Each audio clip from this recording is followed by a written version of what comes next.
What is good, everybody? Welcome back to another episode brought to you by the League FFB. The NFL season is here. The first game is tonight, and by this point in time, it feels like we have really analyzed, maybe even overanalyzed a lot of the situations in the NFL, a lot of the players in the NFL, really trying to figure out what we think is going to happen here in 2025. But the reality is, most years we do this all offseason long. We think we know what's going to happen, and then every year things happen that we don't actually project. So what I'm going to be doing today is I figured it would be a little bit more of a fun video where I tell you guys things that I'm watching in 2025 early on in the season, just to confirm some of my priors that I had this offseason. If things are not going the way that I think they are, I'm going to have to adapt and change and do things differently in my Dynasty Fantasy Football League. So like I said, today, 5 players that I'm going to be watching very closely early on in the season, just to make sure what I think is going to happen can actually happen here during this season. So let's not waste any more time. Let's hop right into today's video. Let's start talking about these players.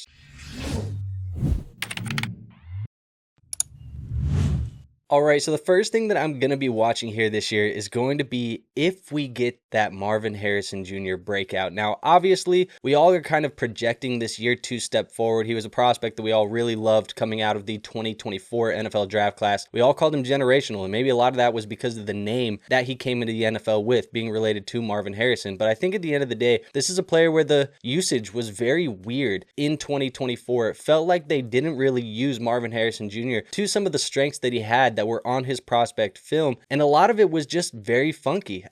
That's really the best way that I can describe it. I think for me, I'm really looking to see if he can get off to a good start. All of the reports that we have had so far this year is that he's bulked up, he looks better, they're using him better in camp, giving him better layup routes and things like that where they can get the football in his hands, and I think that's what they have to do. Now, obviously, kind of tied to Marvin Harrison is going to be a guy like Kyler Murray, who is going to have to rely on Marvin, get him the football a little bit more, prioritize feeding him the football. And so I'm going to be watching this Arizona Cardinals team, looking at what happens here in 2025 early on. They have a decent early season schedule. They go in week 1 against the New Orleans Saints. We know that the Saints are not necessarily projected to be a very strong football team. This should be the chance for them to get off on the right foot, throwing the football all around the yard, getting Marvin involved. I think we're just ready to see it. I want to see it. We need to see it early on if Marvin's going to take that year 2 jump, because if he doesn't start out, looking a little bit better than where he did, at least a small improvement to where he was in 2024, it's going to get really shaky, I think, in the Dynasty community, and people are going to start looking at Marvin Harrison Jr. as a potential bust, and maybe that's not even going to be fair to him because he is still a producing wide receiver, but based off of the expectations that he came into the NFL with, I think people are going to start getting very sour on Marvin very quickly if he doesn't come out of the gates performing as a top wide receiver, because we are drafting him as such again here in 2025.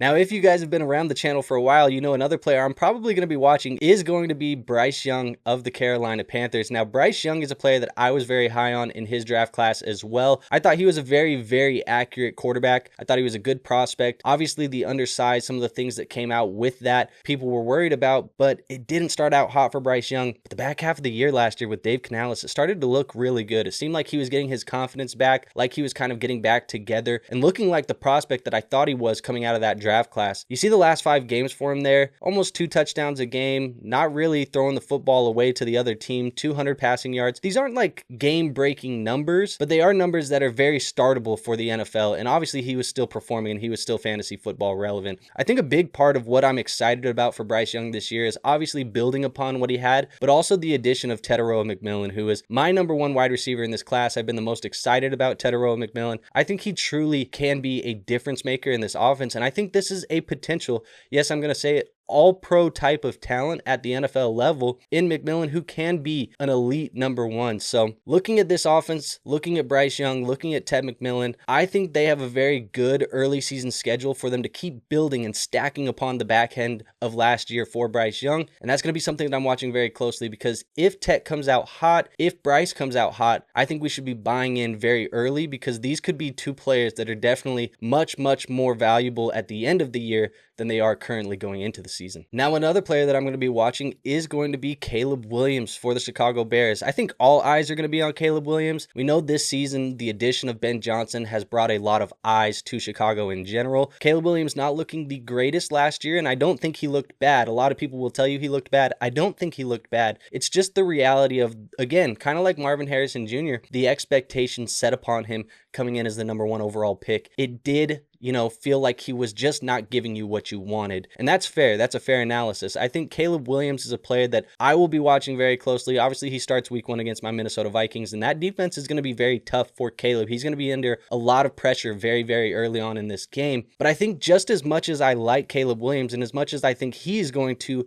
kind of take a step forward under Ben Johnson's leadership in this offensive scheme, I'm also very much watching a guy like Rome Odunze, who I think is going to go as Caleb Williams goes. When we look at players who saw 100 plus targets as a rookie that were drafted where Rome Odunze was drafted, 75% of those players end up becoming a top 24 wide receiver in year 2 of their NFL career. So Rome Odunze has the data to back up a potential breakout this year, and obviously that's going to be, kind of in tandem with a guy like Caleb Williams who's breaking out. But I'm going to have my eyes on the Chicago Bears offense. I think they can improve drastically. I think Ben Johnson is a mastermind when it comes to offensive play calling. We'll see if there is a Chicago curse, because people will tell you there is a Chicago curse, and I don't mind saying that as a Minnesota Vikings fan. But at the end of the day, Caleb Williams and Rome Odunze are two of the top guys that I am in on going into the season. And Rome Odunze is the #1 wide receiver that I've drafted in best ball drafts, dynasty drafts, redraft leagues. I'm in on the Rome Odunze breakout. So I have priors here. I want to see it happen, and I truly do think it will happen here with Ben Johnson in year 2. Now, looking at a player that I don't have a ton of shares of, it is going to be Travis Hunter. It's going to be hard to keep my eyes off of him in general. I think just the uniqueness, the unicorn type of feel for a guy like Travis Hunter, who's going to be playing both sides of the football. Obviously, a lot of what we have learned over the last couple of months is that Liam Cohen does view him as an offensive player first, a defensive player second, and I think that's good for dynasty fantasy football teams. But I've still been a skeptic at times with Travis Hunter, mainly because I don't know how the durability is going to hold up with a guy like him in a dynasty fantasy football format where we're playing over the course of a long period of time. I think this is a player who his body doesn't necessarily show us that he can deal with all of these injuries that might pile up at the NFL level, but it's going to be hard for me to not watch him because it is so unique. It is so intriguing. It is so exciting. And I do think that Liam Cohen coming into this offense is going to be an offense that does take a step forward. Obviously, he's going to have some insane target competition with a guy in Bryant Thomas Jr., who I do believe is a better, a more talented wide receiver than Travis Hunter, but this is going to be all in on Trevor Lawrence for the most part. I think the development comes here from Trevor because you have to believe one of 3 things if you're going to be betting on Travis Hunter in 2025. I think one, you have to bet that either Travis Hunter is a better wide receiver than Bryant Thomas Jr., and even if Trevor Lawrence doesn't take a step forward, Travis Hunter is going to command that wide receiver target share in that room over Bryant Thomas Jr. Now, if you don't believe that, you have to believe that Trevor Lawrence is going to elevate his play to where he can successfully support 2 top 24 wide receivers in this offense, and that's going to be with Liam Cohen helping him develop. Now, if you don't believe either of those things, you're probably either too high on Trevor Lawrence, you're too high on BTJ, or you're too high on Travis Hunter,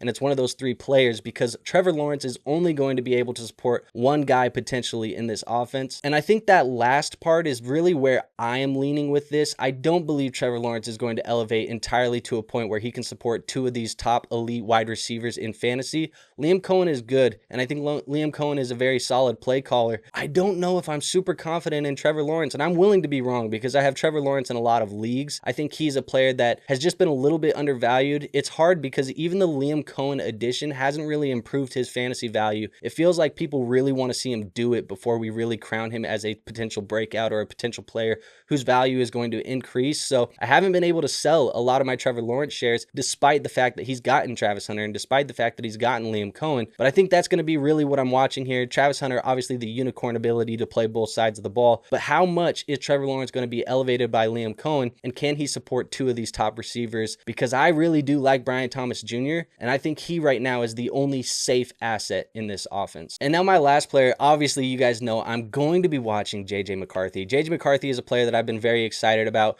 We've obviously talked about Kevin O'Connell, this offense, and how he has supported all of these quarterbacks for fantasy football purposes, producing top 10 players at the quarterback position, no matter who has played quarterback. Josh Dobbs, Nick Mullins, Kirk Cousins, Sam Darnold, you name it. Everybody who's suited up in purple and yellow has been very fantasy football football relevant, and that's because of the ecosystem that is around JJ McCarthy and Kevin O'Connell here in Minnesota. Now, at the end of the day, he gets a very tough matchup. He's the hometown kid going back to Chicago, Illinois, going to be able to play against his hometown team that he grew up rooting for. Funny enough, he's called Minnesota home. I think it's going to be a good test. His early season schedule is pretty tough. He has to play on the road against the Pittsburgh Steelers, who we know is a very good defense. He has to go play against Joe Burrow. He has to play on the road in Chicago. These are tougher games. These aren't easy games that he's going to be thrown out to. So I'm going to be watching JJ McCarthy early on. How does he handle the pressure? How does he handle all of the expectations that I think are on him early on with the former coach of the year in Kevin O'Connell, who many people have deemed as a QB whisperer? I think that puts a lot of pressure on JJ McCarthy. Is the pressure going to make diamonds, or is JJ McCarthy going to kind of fumble under the pressure? I think it's going to be the first one. I think it's going to create diamonds here in Minnesota, but obviously that's what I'm going to be watching. One, as a fan, and two, as a player who has told you guys on multiple occasions this year that I do think that JJ McCarthy is going to be a very, very solid Dynasty fantasy football asset. So there you guys have it. That's 5 players, probably more when you account for the other players that we talked about here in today's episode that I'm going to be watching very closely as we get into the first couple of weeks of the NFL season. I just thought this was going to be a little bit more fun, show you guys what I am actually actively watching, rooting for my own Dynasty fantasy football teams, and for my own analysis that I've given you guys over the summer just to back up some of the thoughts that I have had. But overall, I'm just excited for football to be back, so hopefully you guys are as well. I know you guys probably are. That's why you guys are here. We're all sickos. If you did like today's content, make sure you hit the subscribe button. It is the best free way to show this channel some support. Also hit the like button for us, and last but not least, go join our free Discord. But football tonight. We'll see you guys there. Until then, peace out.